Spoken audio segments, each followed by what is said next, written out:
Hello my beautiful darlings, welcome back to సప్త ఋషుల సందర్శనం ఎపిసోడ్ 5. నేను మీ మహతి. ఇవాళ మనం చెప్పుకునే కథ మన హృదయాన్ని తాకేలా ఉంటుంది. ఈరోజు మనం మాట్లాడబోయే మహర్షి పేరును మీరు ఈజీగా గెస్ చేసేస్తారు. స్వామి నదికి పోలేదా? ఎస్, ఈ డైలాగ్ వినగానే మీకు సీన్ అండ్ మూవీ రెండు గుర్తొచ్చాయి కదా. ఇవాళ మనం గౌతమ మహర్షి గురించి తెలుసుకుందాం. గౌతమ మహర్షి జీవితం ఓ epic emotional journey. So Gautama Maharshi ఎవరు? బ్రహ్మ మానస పుత్రుల్లో ఒకరు, శాంతి విరజిమ్మే ఋషి. ఆయన తపస్సు వల్ల గోదావరి నది భూమిపై ప్రవహించింది. ఆయన ఆశ్రమం ఒక ఆత్మీయత ఆలయం.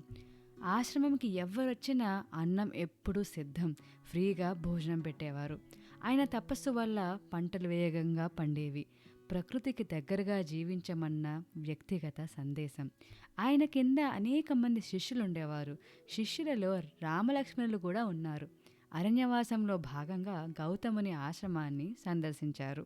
ఆయన ఒక గొప్ప తపస్వి, వేదజ్ఞాని, ధర్మపరాయణుడు.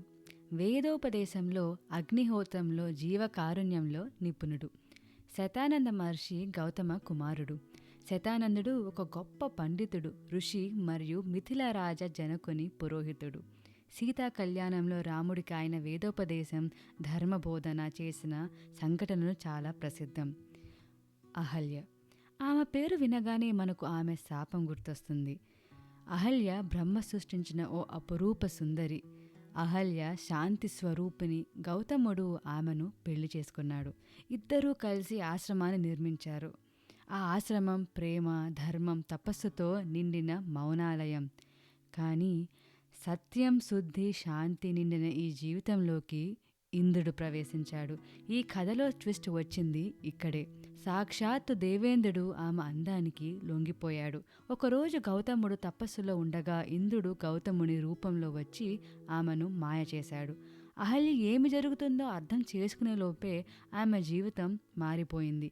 గౌతముడికి ఇది తెలిసినప్పుడు ఆగ్రహం కాదు, అది ఒక మౌన వేదన, ఒక ఆత్మ నిరాకరణ. ఆమెను శపించాడు. నీ రూపం ఎవరికీ కనిపించదు, నీ అందాన్ని ఎవరూ గ్రహించలేరు. నువ్వు శిలగా మారి నీ తపస్సుతో నీ పాపాన్ని వేచి చూసేలా అయిపోతావు. అలా అహల్య ఒక భస్మంలా, ఒక శిలలా ఉండి తపస్సు చేస్తూ ఉంటే రామాయణంలో శ్రీరాముడి పాదదర్శనం వల్ల మళ్ళీ మానవ రూపాన్ని పొందింది. కానీ నిజంగా ఆమెను మానవరాలిగా తిరిగి మార్చింది గౌతముని క్షమ. అహల్యను శపించినవాడు గౌతముడైనా ఆమెను మళ్ళీ స్వీకరించినవాడు కూడా ఆయనే. అది శాపం కాదు, ఒక పాఠం. అది శిక్ష కాదు, ఒక మార్గదర్శనం. ప్రేమ అంటే ఆధిపత్యం కాదు, ప్రేమ అంటే కరుణ. గౌతమ మహర్షి గురించి ఇంకొన్ని విశేషాలు తెలుసుకుంటే, గౌతమ స్మృతి అనే రచన ద్వారా ఆయన ధర్మం, నైతికత, శుద్ధత గురించి మార్గదర్శనం ఇచ్చారు. ఆయన తపస్సుతో భూమికి వచ్చిన గోదావరి నదికి ఆయన పేరు మీదే గౌతమి అనే పేరు వచ్చింది. ఆయుర్వేద వేద విద్యలలో నిపుణులైన చాలామంది బ్రాహ్మణులకు గౌతమ గోత్రంకి చెందినవాళ్ళు. సో మనం గౌతమ మహర్షి నుంచి ఏం నేర్చుకోవచ్చంటే, ఎవరూ పర్ఫెక్ట్ కాదు. మనుషులు అన్నాక తప్పులు చేయడం సహజం. కానీ మనం మన తప్పుల్ని అర్థం చేసుకుని ఎదగాలి. అదే నిజమైన తపస్సు. అహల్యను తిరిగి మానవ రూపంలోకి తీసుకొచ్చింది గౌతముని క్షమ. అందుకే ఫర్గివ్నెస్ ఇస్ డివైన్ అంటారు. ధర్మం అంటే కష్టమైన డెసిషన్స్ తీసుకోవడం, కర్మతో ఫేస్ చేయడం. సో డార్లింగ్స్, ఇది మన గౌతమ మహర్షి కథ.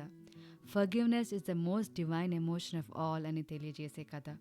శాపాల వెనుక దాగిన మార్గదర్శకత్వం, మనస్సులో దాచిన ఫర్గివ్నెస్, ప్రేమలో దాగిన పరిపక్వత, ఇవన్నీ మనం గౌతముని జీవితం నుంచి నేర్చుకోవాలి. నెక్స్ట్ ఎపిసోడ్లో మనం ఇంటెన్స్గా అడుగు పెడదాం మరొక మహర్షి జీవితంలోకి.